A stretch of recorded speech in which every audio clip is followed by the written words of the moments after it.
Akuapem mpanyinfo na koye no na late Kubease tiame eka ho. It is a washa the inception of Akuapem in 1733 no. Late Kubease played a major role for that matter. Be on ordinary moja shase a late Kubease bai ono anso eka ho na de Akuapem ye den e bai. Number 3, the a Benkumhene na se bi okọ ya Ahenasehene entumi take this decision say ya chew as Ahenasehene a say ya de ba Kubease ne ya amane ya wo tutusu e ma na esi bi okọ che no omba me ya amane mane ye nti ono ankasa na yankọ bia ya fe no jadun kansa e de ne call traditional council or regional house of chiefs. Regional house of chiefs decision no aba simple the ono so far as somebody ya amane e wo late Kubease no he doesn't qualify to be Benkumhene.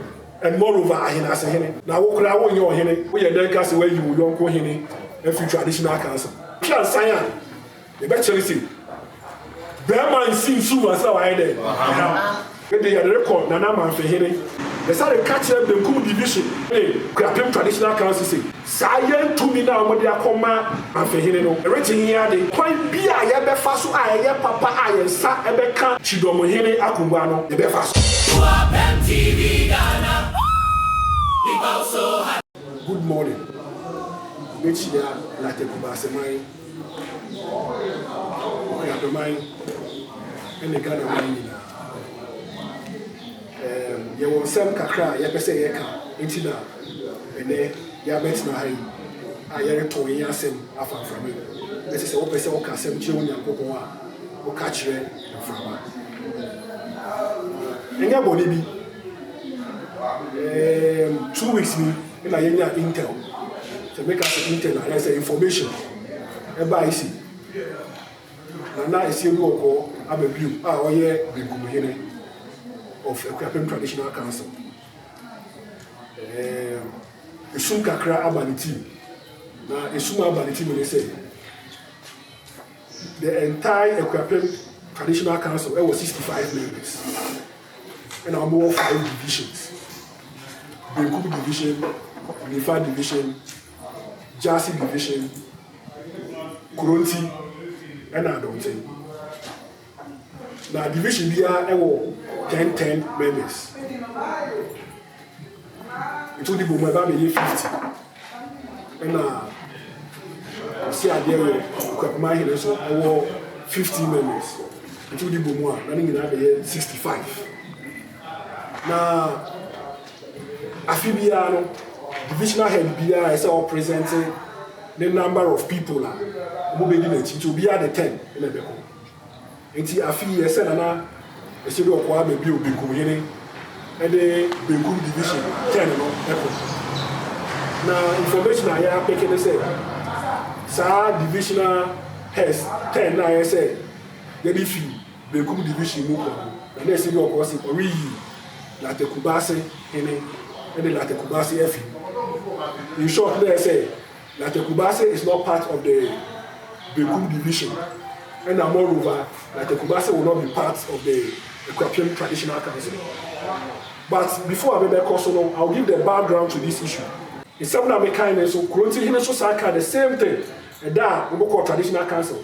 Casting, oh yeah, Ahenasehene and the Benkumhene. Now, because of this, I said, we are Kola, Mobo, I will be born the other day. So, we will be born to a fashion in the room. Until Ahenasehene, oh, yeah, Benkumhene, I said, offer born in the room. Yati, the Sunono, it's everybody live, they are the catcher. It's your family, they are ways to catch on this in one.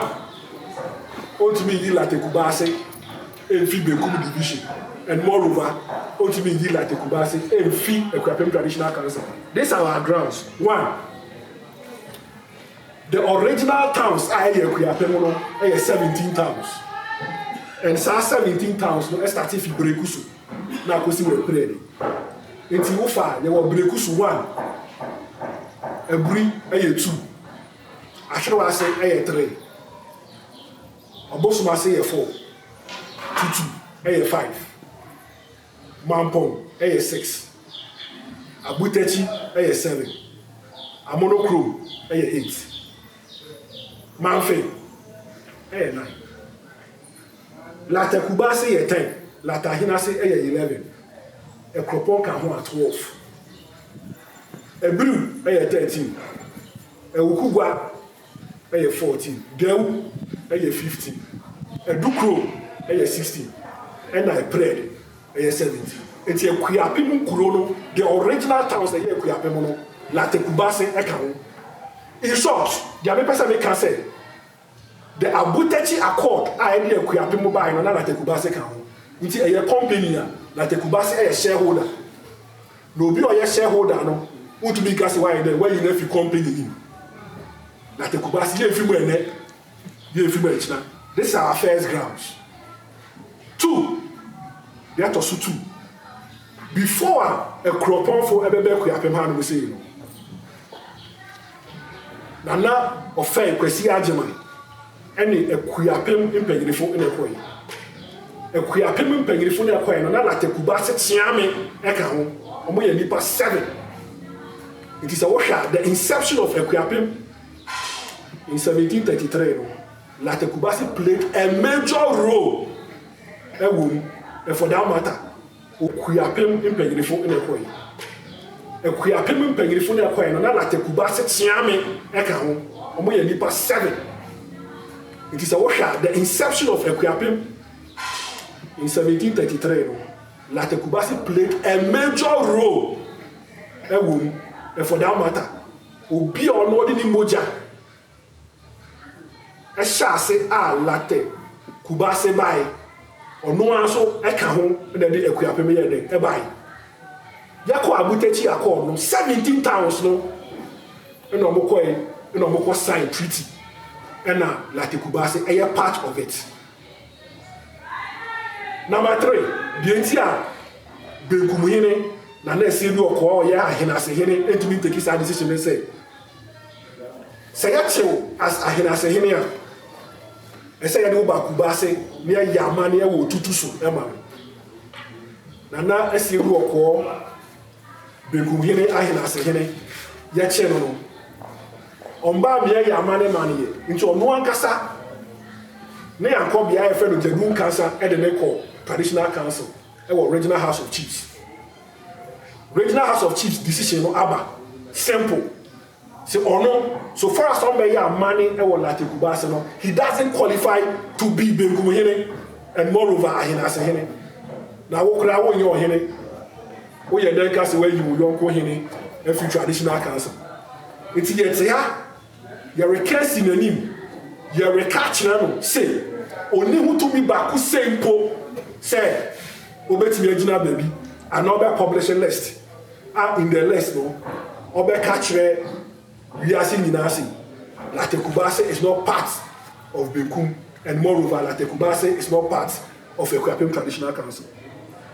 These are actions where I can yare bono koko because here you slow the better money I sign catch them until you catch anything say the you soon way na vanity na soon way bo penity one ko kware ni suman in the canabo one say one hwe no afa Kubeasehene any Kubase my anchor list ne ho a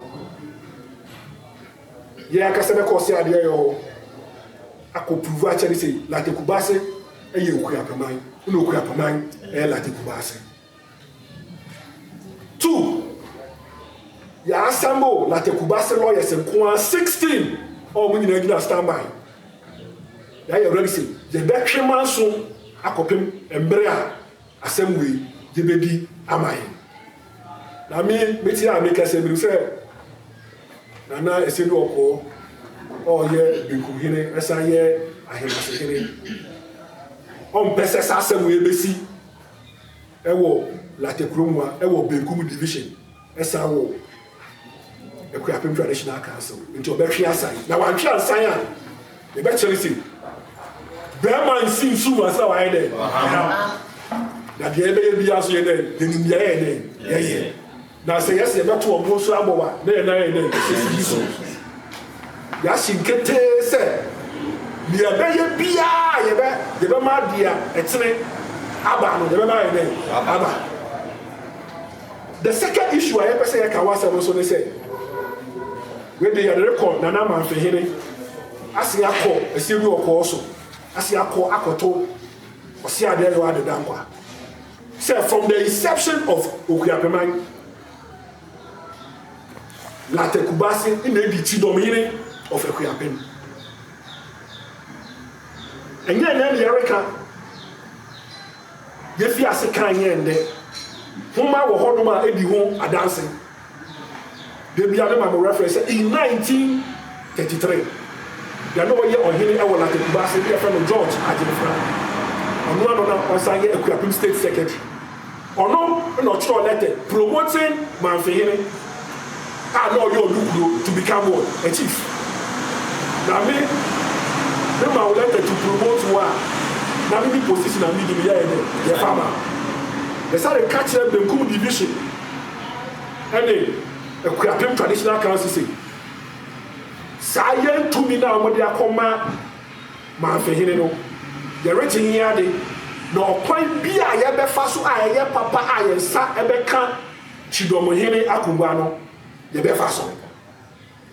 Na yen wunya ho se yen di Chidom no Late Kubeasehene hu no se o ye Akuapem Chidom.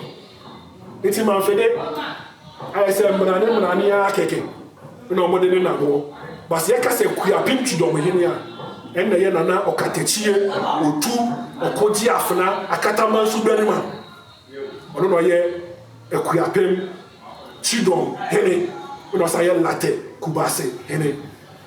Any attempt by the traditional council say oh Chidom de cry the ama Manfehene na ye member position foforo ye be ni aye nena no di obumoja ekopre no eno na ye de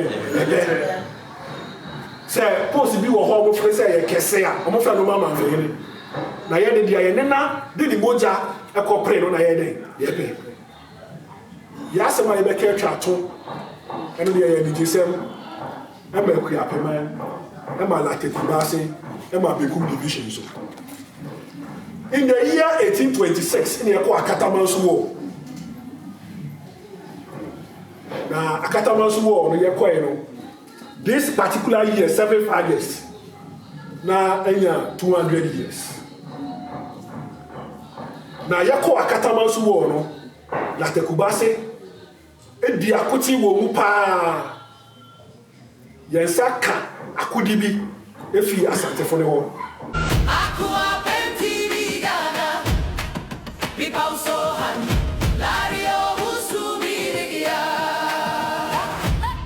The leading TV media on the mountains, culture, general news, politics, entertainment, and more.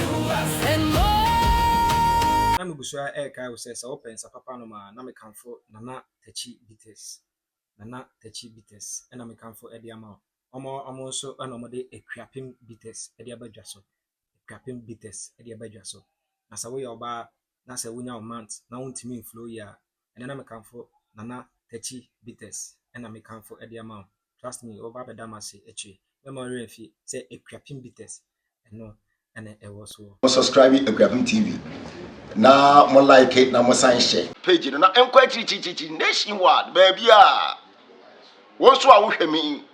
I in some, and someone, a sefata, near D to ye, and I end the year, dear chill.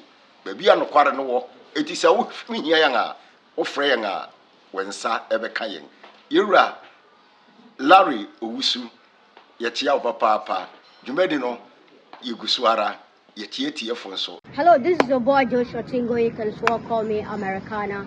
Keep watching Akuapem TV. They will give you the best. They give you the best and you're going to watch the best. Akuapem TV Bepauso Hein